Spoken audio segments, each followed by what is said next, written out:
Hello learners, welcome to my YouTube channel to the point learning. आज मैं आपके साथ क्लास 12th बिजनेस स्टडी का मार्केटिंग चैप्टर यानी कि यूपी बोर्ड बिजनेस स्टडी का विपणन चैप्टर डिस्कस कर रही हूं, जिसमें मैंने पिछली बार यानी अपने लास्ट वीडियो में विपणन का अर्थ क्या होता है और विपणन की विशेषताएं क्या हैं ये मैंने वहां पे समझाया था। और आज मैं आपको इसके बाद का नेक्स्ट टॉपिक समझाऊंगी। तो जो आज टॉपिक हम समझेंगे वो है विपणन के कार्य यानी फंक्शंस ऑफ मार्केटिंग। इससे पहले जो वीडियो मैंने बनाया था उसका लिंक आपको मेरे इसी वीडियो के डिस्क्रिप्शन बॉक्स में मिल जाएगा, तो आप बड़े आराम से उस लिंक पर क्लिक करके मेरे उस प्रीवियस वीडियो पे जा सकते हैं, ताकि जो चैप्टर है वो आपको एक सीक्वेंस वाइज समझ में आ जाए। तो स्टार्ट करते हैं बिना टाइम को वेस्ट किए कि विपणन के कार्य क्या होते हैं। विपणन मतलब होता है आपका मार्केटिंग, यानी एक सामान को बनाने से लेकर या बनाने से पहले से जो कार्य शुरू हो और आपके प्रोडक्ट बनाने, बेचने और बेचने के बाद उसका जो आपको फीडबैक मिले, यानी कि जो उसका आपको एक तरीके से रिप्लाई मिले कि ग्राहक को सामान पसंद आया या नहीं पसंद आया, ये सारी चीजें किसमें आती हैं? ये सारी चीजें आपकी विपणन में आती हैं। ये मैंने ऑलरेडी पिछले वीडियो में बताया है। तो फंक्शन से शुरू करते हैं, यानी अगर हम विपणन कर रहे हैं तो विपणन में हम कर क्या रहे हैं, हमारे कार्य क्या क्या हैं, फंक्शंस क्या क्या हैं। पहला पॉइंट है आपका बाजार सूचनाओं को एकत्रित और विश्लेषण करना। यानी कि जब हम मार्केटिंग या विपणन की बात करते हैं तो हम इसमें क्या कर रहे होते हैं, हम कुछ सूचनाओं को एकत्रित करते हैं। सूचनाएं कैसी? जैसे अगर मैं सपोज ये पेन है, ठीक है, अब मैं ये कलम बनाना चाहती हूँ, ये पेन बनाना चाहती हूँ, इसकी मैन्युफैक्चरिंग करना चाहती हूँ, उत्पादन। तो मैं पहले मार्केट में ये इससे संबंधित कुछ तो इन्फॉर्मेशन, कुछ तो जानकारी कलेक्ट करूंगी। इसको हम क्या कहेंगे? सूचनाओं को एकत्रित करना। ये सूचना एकत्रित करना क्यों जरूरी है? अब सपोज मैं ये समझ नहीं पा रही हूँ कि अगर मुझे ये पेन बनाना है तो इसमें किस कलर का पेन बनाऊं। किस कलर का मतलब किस कलर की इंक इसमें पड़नी चाहिए, ब्लू का करूं उत्पादन या फिर मैं ब्लैक का उत्पादन करूं। तो ये मुझे जानना पड़ेगा ना, ये समझना पड़ेगा मुझे मार्केट में जाकर ग्राहकों से और अलग अलग विक्रेताओं से, दुकानदारों से, इन सबसे ये पता लगाना पड़ेगा कि आपके यहाँ क्या चीज ज्यादा बिक रही है या फिर ये कि ग्राहक कौन सी चीज को ज्यादा मांग रहा है। ये सारी चीजें अगर मैं इन्फॉर्मेशन के रूप में यानी सूचनाओं के रूप में एकत्रित कर रही हूँ और इसके बाद इन सारी इन्फॉर्मेशन का मैं विश्लेषण कर रही हूँ, यानी कि अच्छे से हर एक इन्फॉर्मेशन को स्टडी कर रही हूँ, समझ रही हूँ कि ये पॉइंट मेरे बिजनेस के फायदे के लिए है या नुकसान हो जाएगा मुझे इस सब चीजों से। तो ये सारे कार्य अगर मैं कर रही हूँ तो ये क्या किस में आता है? विपणन में आता है। ये विपणन का कार्य है। अगर मैं विपणन कर रही हूँ तो मैं ये कार्य जरूर करूंगी कि सूचनाएं एकत्रित करूंगी ताकि मैं एक अच्छे सामान को बना सकूं जो कस्टमर को आसानी से पसंद आ जाए। इसके अलावा विश्लेषण भी करूंगी। मैं ये भी देखूंगी कि अगर सामान मेरा सपोज बन भी गया है तो भी मैं विश्लेषण कर रही हूँ। इसका अर्थ क्या हो जाएगा कि मैं देख रही हूँ कि मेरे सामान की कितनी डिमांड है, कितना लोगों को मेरा सामान पसंद आ रहा है। तो ये सारी चीजें भी मैं देखूंगी। तो इसे हम क्या कहेंगे? बाजार सूचनाओं को एकत्रित और विश्लेषण करना। दूसरे पॉइंट पर आते हैं, विपणन नियोजन। विपणन नियोजन का मतलब होता है मार्केट प्लानिंग। अब यहाँ ऊपर मैंने क्या किया था, मुझे जो सामान बनाना है उससे संबंधित मैंने सूचनाओं को एकत्रित किया था। अब मैं क्या करूंगी? अब केवल सूचना एकत्रित कर लेने से मेरा ये पेन तो बन नहीं जाएगा। मुझे क्या करना पड़ेगा? मुझे प्लानिंग करनी पड़ेगी। ये देखना पड़ेगा कि अगर पूरे लखनऊ भर या पूरे कानपुर भर या पूरे यूपी भर में मुझे अपने इस पेन को बेचना है तो मुझे कितना उत्पादन करना है, ठीक है, मेरे उत्पादन का कितनी क्वांटिटी होनी चाहिए, कितने उसमें किस हिसाब का सामान मैं बनाऊं, किस रेट पर उसको रखूं। इसके अलावा मैं ये भी डिसाइड करूं कि अगर मुझे उत्पादन करना है, कौन सी जगह ऐसी लूं मैं जहां पर उत्पादन खूब अच्छे से हो पाए, जहां से मेरे रॉ मटेरियल नजदीक हो। तो इन सारी चीजों की अगर मैं प्लानिंग कर रही हूँ, नियोजन कर रही हूँ, तो ये क्या कहलाता है? ये कहलाता है आपका विपणन नियोजन। विपणन उद्देश्यों को प्राप्त करने के लिए आवश्यक चरणों की योजना बनाना। यानी मुझे पेन बनाना ये मेरा उद्देश्य है, लेकिन अब इस पेन को बनाने के लिए भी तो मुझे कई सारी योजनाएं बनानी पड़ेंगी। तो ये चीज भी किसमें आएगी? विपणन नियोजन में। तीसरे पॉइंट पे आते हैं, उत्पादन की रूपरेखा और विकास। उत्पाद की रूपरेखा का मतलब है अगर ये पेन बनाना है तो इस पेन का स्ट्रक्चर क्या होगा। यानी जैसे इसमें आप देखिए लाइनें पड़ी हुई हैं, कुछ पेन में नहीं होती हैं। ऐसा नहीं है कि हर पेन में इस तरह लाइनें दिखाई दे, राइट। तो इस तरह की लाइनें होनी चाहिए। इस कलर का पेन, आगे ये सफेद कलर का इस तरीके से यहाँ पे होगा, ठीक। पीछे हम ऐसा कुछ नहीं, हम सिंपल रखेंगे, या कुछ पेन में आप देखते हो पीछे टॉर्च होता है। ये सारी चीजें हैं क्या, यानी कि मुझे अगर इस पेन का उत्पादन करना है तो ये पेन कैसा होना चाहिए, इसका डिजाइन कैसा होना चाहिए, इसकी रूपरेखा कैसी होनी चाहिए, इस सबसे संबंधित अगर मैं चीजें देख रही हूँ, इस सब चीजों पर ध्यान दे रही हूँ और तब जाके मैं इस पेन का उत्पादन कर रही हूँ, तो ये भी किस में आएगा, विपणन में ही आएगा, यानी मार्केटिंग में ही आएगा। आप सिंपल समझिए, अगर मुझे एक सामान को मार्केट में बेचना है तो उस मार्केट में मेरे सामान की रूपरेखा बाकी सामानों से भिन्न होनी चाहिए, तभी कस्टमर मेरे सामान को खरीदने के लिए आगे बढ़ेगा। इतना अट्रैक्टिव पैकेजिंग कर दूं, इतना आकर्षक उसकी रूपरेखा कर दूं मैं सामान की कि कस्टमर उसकी ओर खुद खिंचा चला है, राइट। तो ये सारे काम कब हो पाएंगे, जब मैं अच्छे से इस काम को प्रोडक्ट डिजाइनिंग वगैरह या प्रोडक्ट की डेवलपमेंट, उसका विकास वगैरह करूं मैं टाइम टू टाइम, या विपणन सिंपल कहा जाए तो विपणन के कार्य में इसको इंक्लूड करूं। डेवलपमेंट एक चीज क्या हो जाती है, विकास का क्या मतलब है। सपोज मैं ये पेन बेच रही हूँ, अब इसमें मुझे विकास, मैं सोच रही हूँ यार अब तो डिमांड थोड़ी कम हो रही है, क्या करें इसमें कुछ नया ऐड कर देते हैं ताकि लोगों की ओर और आकर्षित हो जाए मेरा ये पेन, ठीक। तो अब इसमें मैंने क्या किया, मैंने पीछे इसमें लाइट लगा दी, या मैंने यहाँ ये पकड़ने वाली जगह पे फोम लगा दिया, अक्सर आप देखते होंगे होता है पेन में। तो ये सारी चीजें क्या है, ये थोड़ा डेवलपमेंट कर दिया मैंने, कुछ नया ऐड कर दिया अपने इस प्रोडक्ट में, इस उत्पाद में। तो ये चीज क्या कहलाती है, आपकी उत्पाद की रूपरेखा और विकास। अगर ये कार्य कर रही हूँ तो ये भी मैं विपणन ही कर रही हूँ, विपणन का ही एक भाग है ये। इसके बाद आते हैं चौथे पॉइंट पर, प्रमापीकरण एवं श्रेणीकरण। अब इस श्रेणियन, ये क्या होता है, प्रमापीकरण का मतलब होता है, जैसे अगर मैं ये एक पेन या ऐसे 10 पेन बनाए मैंने, अब मैं एक हफ्ते बाद फिर से अब बनाने जा रही हूँ 1000 पेन, तो ये पेन और अब जो बना रही हूँ 1000 पेन वो सेम होने चाहिए ना, तो वो मेरा प्रोडक्ट में क्या आएगा, प्रमापीकरण आएगा। इसको हम प्रमापीकरण कहते हैं, यानी हम जो भी सामान बना रहे हैं वो एक जैसा होना चाहिए, बड़ा छोटा नहीं। अब जैसे एक सिंपल एग्जांपल आप ले लीजिए, पार्ले जी का बिस्किट है, अब उस पार्ले जी बिस्किट में आप किसी भी बिस्किट को एक के ऊपर एक रख दो, वो आराम से रख जाएगा, साइज अलग अलग नहीं हो जाएंगे, है ना। ऐसा क्यों, या थोड़ा और दूर चले जाइए, आपने एक पैकेट खरीदा, उसमें सारे बिस्किट एक जैसे हैं, आपने अपने दोस्त को भी वही पार्ले जी का बिस्किट दिलाया, उसमें भी सबके सारे बिस्किट के शेप एक जैसे हैं, तो ऐसा कैसे है। इसको हम क्या कहते हैं, इसको हम प्रमापीकरण कहते हैं।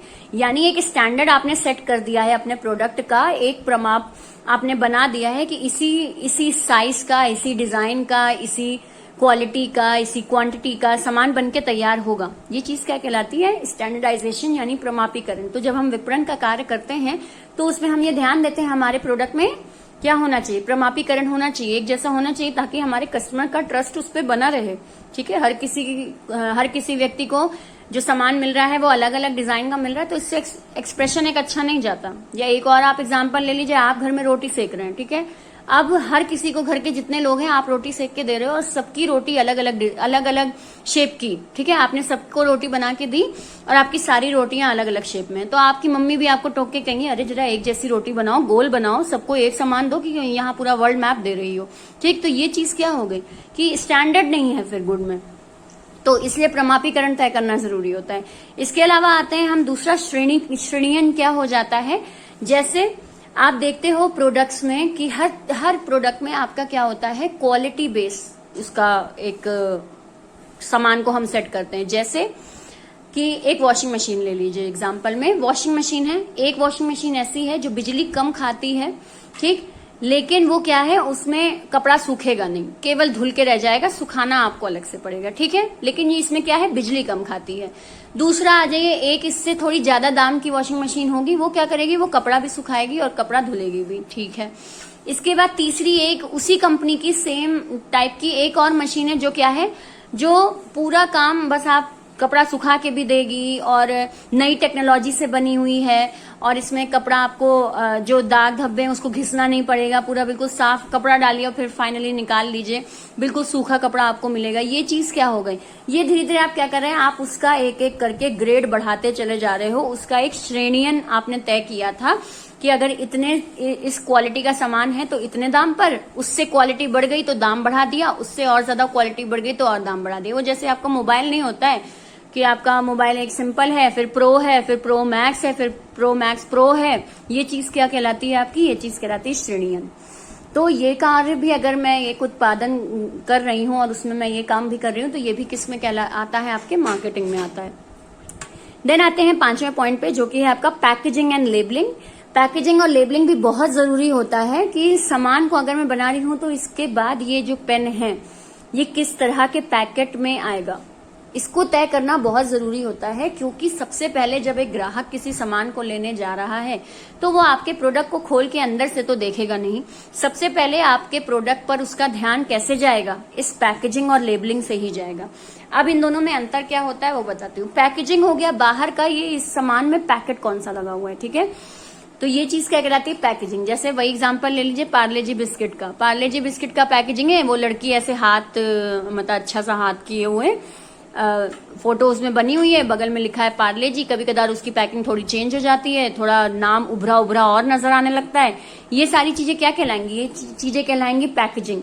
ठीक, पैकेजिंग की मदद से आप क्या करते हो? दूर से उस सामान को आइडेंटिफाई कर लेते हो। एक दुकान में खड़े हो और अगर आपकी नजर सारे सामान पर जा रही है तो उसमें से आप दूर से पैकेट देखकर ही जान जाओगे, हाँ ये मोनाको बिस्किट है, तो ये पार्ले जी बिस्किट है, तो ये ब्रिटानिया बिस्किट है। कैसे जान जाएंगे आप?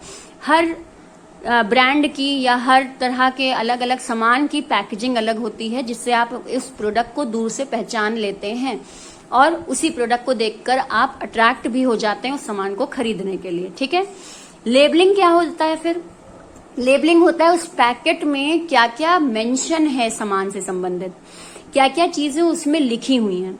लेबलिंग में आपका आता है, जैसे आप देखते हो कि आप पैकेट देखो कोई भी खाने की चीज का, इंग्रेडिएंट क्या क्या पड़े हैं वो उसमें लिखा होगा। ठीक है, कौन कौन सी जगह से इसको मान्यता प्राप्त है वो लिखा होगा, उसके साइन वगैरह बने होंगे, कहाँ से वो सामान बन के आया उसकी मैन्युफैक्चरिंग का एड्रेस लिखा होगा, डेट ऑफ मैन्युफैक्चरिंग लिखी होगी, डेट ऑफ एक्सपायरी लिखी होगी, प्राइस लिखा होगा, कितना टैक्स लग रहा है ये लिखा होगा। यानी कि उस पैकेट पे जो जो सामान लिखा होता है उस लिखे हुए सामान को हम क्या कहते हैं? लेबलिंग कहते हैं। ठीक है, तो जब मैं एक प्रोडक्ट बना रही हूं और उस प्रोडक्ट में मैं पैकेजिंग और लेबलिंग भी देख रही हूं तो ये भी किस में आता है? ये भी आपके विपणन के कार्य में आता है।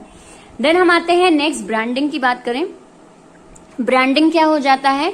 आप जब अपने प्रोडक्ट को जो आपने बनाया है उसको एक ब्रांड दे दें, यानी उसको एक नाम दे दें।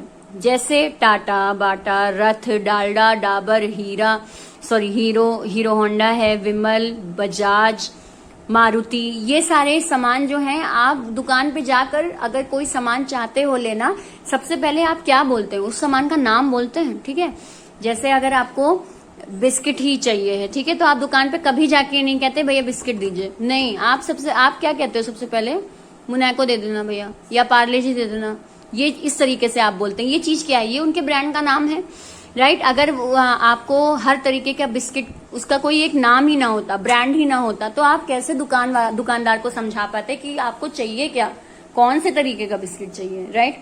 तो इसीलिए ब्रांड का होना बहुत जरूरी है, ताकि एक जो आप सामान बना रहे हो उसको एक पहचान मिल जाए। ठीक है, पहचान स्थापित हो जाए उस प्रोडक्ट की, तो इसलिए आपका ब्रांडिंग करना जरूरी हो जाता है।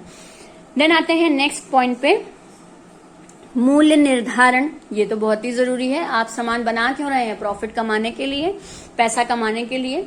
तो आप मुफ्त में तो अपने सामान को बेचोगे नहीं। आप क्या करोगे? जितनी लागत मेरे इस पेन को बनाने में लगी है उस लागत को मिला के, प्लस लागत के साथ साथ मेरा कॉम्पिटिटर कितने का बेच रहा है इस पेन को, इस तरीके के पेन को, इसके साथ साथ मैं ये भी देखूं मार्केट में इसकी डिमांड कितनी चल रही है, और ये भी देखूं कि मुझे उससे प्रॉफिट भी हो जाए उस दाम से। ऐसे दाम को मैं सेट करूं, ऐसा मूल्य सेट करूं अपने इस पेन का, तो ये क्या कहलाता है? मूल्य निर्धारण कहलाता है। केवल ये मतलब नहीं है कि मेरा ये पेन जितने में बना है, अगर इसको बनने में लगे हैं 5 रुपए, ठीक है, अगर 5 रुपए इस पेन को बनने में लगे हैं और मैं प्रॉफिट कमाने के उद्देश्य से क्या कर दूं कि मैं 10 रुपए रख दूं इसकी अमाउंट, ये बिकेगा? ये नहीं बिकेगा। क्यों नहीं बिकेगा? क्योंकि बाकी सारे पेन तो मार्केट में कितने मिल रहे हैं? 7 रुपए के मिल रहे हैं, 6 रुपए के मिल रहे हैं, इस तरीके से मिल रहे हैं। मैंने 10 रुपए का तय कर दिया इसका प्राइस प्रॉफिट कमाने के चक्कर में, तो मेरा पेन बिकेगा नहीं, मुझे प्रॉफिट होगा ही नहीं, प्रॉफिट तक मैं पहुंचूंगी ही नहीं। क्यों? क्योंकि उतनी लागत नहीं लगी थी, उसके डबल मैंने पैसा तय कर दिया। तो इसीलिए प्राइसिंग जो होता है, यानी मूल्य निर्धारण जो एक निर्णय होता है, ये बहुत आवश्यक निर्णय होता है। इसको बहुत ही ज्यादा आपको ध्यान से लेना चाहिए कि आप प्रोडक्ट को कई चीजों पर ध्यान देकर तब इसका मूल्य तय करें। अगर मार्केट में पेन के दाम ज्यादा से ज्यादा 8 रुपए हैं तो आपको भी पेन जो है वो 8 रुपए के अंदर या 8 रुपए का ही बेचना पड़ेगा। इससे अधिक का बेचेंगे तो हो सकता है आपका पेन ना खरीदा जाए, या तो फिर आपका पेन या आपका ब्रांड इतना ज्यादा फेमस हो कि उस पर प्राइस का कोई असर ही ना पड़े। ठीक, जैसे आपकी बड़ी बड़ी कंपनियां होती हैं, जैसे एप्पल वगैरह है, तो वो जितने का भी प्राइस रख दे उनका सामान बिकता ही है। क्यों? क्योंकि उनके में क्वालिटी बहुत अच्छी है। वो अपना क्वालिटी इतना अच्छा रखते हैं कि उनको प्राइस से कोई मतलब ही नहीं है। खरीदेगा ही आदमी अगर उसे अच्छी क्वालिटी चाहिए है तो। या तो इस तरीके की इमेज हो आपकी। अदरवाइज अगर आपके बहुत सारे प्रतिद्वंदी हैं, कॉम्पिटिटर हैं, तो वो जैसा काम कर रहे हैं, जैसा प्राइस उन्होंने सेट किया है, जितना लागत वो लगा रहे हैं, उन्होंने जितना प्रॉफिट अपना सेट कर रखा है, उसके आसपास का ही प्राइस या मूल्य आपको सेट करना पड़ेगा। देन अब आते हैं नेक्स्ट पॉइंट पे। 8वां पॉइंट है आपका संवर्धन और विक्रय, यानी कि प्रमोशन और सेलिंग। अब प्रमोशन और सेलिंग में आपका क्या हो जाता है? प्रमोशन मतलब अगर मुझे पेन बेचना है तो इसको बेचने के लिए मैं क्या क्या ऐसा कार्य करूं कि कस्टमर खुद चल के आए और मेरे सामान को मांगने के लिए खड़ा हो जाए दुकान पे। क्या करूंगी मैं? टीवी में ऐड देने लग जाऊंगी, न्यूज़पेपर में बड़ा बड़ा एक पेज पूरा कवर कर लूंगी, या फिर इधर उधर रस्तों में बैनर वगैरह लगाऊंगी, ऑटो टेम्पो इन सब के पीछे स्टिकर वगैरह चिपकवा दूंगी। ये सारे काम मैं क्या कर रही हूँ? ये मैं प्रमोशन कर रही हूँ, संवर्धन कर रही हूँ। ठीक, इस तरीके से मेरे जो सामान है उसका प्रचार होगा, उस प्रमोशन होगा। इसके बाद बात करते हैं सेलिंग। सेलिंग मतलब सिंपल विक्रय, सामान को बेचना, दुकानों तक अपने इस जो पेन बनाया है ज्यादा से ज्यादा दुकानों तक वो बिक जाए, पहुंच जाए। तो ये चीज किस में आएगी? सेलिंग में आएगी। ठीक है, केवल मेरे पेन बनाने से तो मेरा पेन नहीं बिक जाएगा, मुझे उसे दुकानों तक पहुंचाना होगा ताकि वो एक ग्राहक तक पहुंच जाए। ठीक, तो ये चीज आपकी सेलिंग में। देन आइए परिवहन। परिवहन मतलब होता है ट्रांसपोर्टेशन, किस किस जरिए किस किस तरीके से मैं ये सामान जो है ये आगे तक पहुंचाऊंगी। ये चीज क्या कहलाती है आपकी? ट्रांसपोर्टेशन। यानी अगर मैं ये सामान सपोज बना रही हूँ, मनाली में ये सामान बना रही हूँ और मुझे इसे उत्तर प्रदेश में बेचना है, तो कौन कौन से ट्रांसपोर्टेशन की यानी कौन कौन सी परिवहन की सेवा लेकर मैं इस सामान को दुकानदार तक पहुंचाऊंगी। जैसे आप देखते हो अमूल वगैरह जो दुकानों पे सुबह अमूल दूध वगैरह आता है, तो अगर आप वो देखें तो उनकी अपनी गाड़ी वगैरह होती है, जहां से भी वो आ रहा है मैन्युफैक्चर होकर, वो क्या है, उनकी अपनी गाड़ियां हैं, वो ट्रांसपोर्टेशन के थ्रू, रोडवेज के थ्रू जनरली वो सारी दुकानों पे उसको पहुंचा रहे हैं। यही अगर उन्हें सामान कहीं कोई इसी से संबंधित सामान फॉरेन में बेचना होता तो मे बी पॉसिबल वो फिर रोड का सहारा ना लेते, वो किसका लेते? फिर प्लेन या फिर जहाज का सहारा लेते, अगर ऐसा कोई सामान बना रहे होते। तो ये चीज क्या हो जाता है, आपको अपने सामान को बनाकर कहाँ बेचना है उसके लिए आप क्या तय करते हो? अपना परिवहन तय करते हो कि कौन सा जरिया है ऐसा जिसके जरिए मैं अपने सामान को दुकान तक पहुंचा दूं। देन आते हैं नेक्स्ट 11वें पॉइंट पे, संग्रहण यानी स्टोरेज। अब ऐसा है कि अगर मुझे सामान बेचना है तो ऐसा तो है नहीं कि दुकान पे डिमांड आएगी, एक ग्राहक आके कहेगा ये पेन चाहिए, तब मैं एज अ मैन्युफैक्चर या तब मैं सामान बनाना शुरू करूंगी। ये तो मैं नहीं करूंगी। ठीक है, मैं क्या करूंगी, पहले से इस सामान को ढेर सारी मात्रा में बनाकर अपने पास रखूंगी और अलग अलग जगह, अलग अलग शहर में भी अपने स्टोर हाउस या वेयर हाउस बनाकर, ठीक है, इनको रखूंगी। यानी गोदाम में मैं अपने बनवाऊंगी और तब वहां अपने सामान को रखूंगी, ताकि जैसे ही दुकानों पे सामान की कमी हो तुरंत उस गोदाम से सामान कहाँ पहुंच जाए, उस दुकान में पहुंच जाए। तो स्टोरेज भी बहुत इंपॉर्टेंट यानी संग्रहण भी बहुत इंपॉर्टेंट स्टेप होता है आपके विपणन में। अगर आप अगर मार्केट में आपका सामान बहुत पसंद आ रहा है तो आपकी जिम्मेदारी बनती है कि उस सामान को आप अच्छे से स्टोर करवाएं ताकि वो सामान ना ही नष्ट हो, ना खराब हो।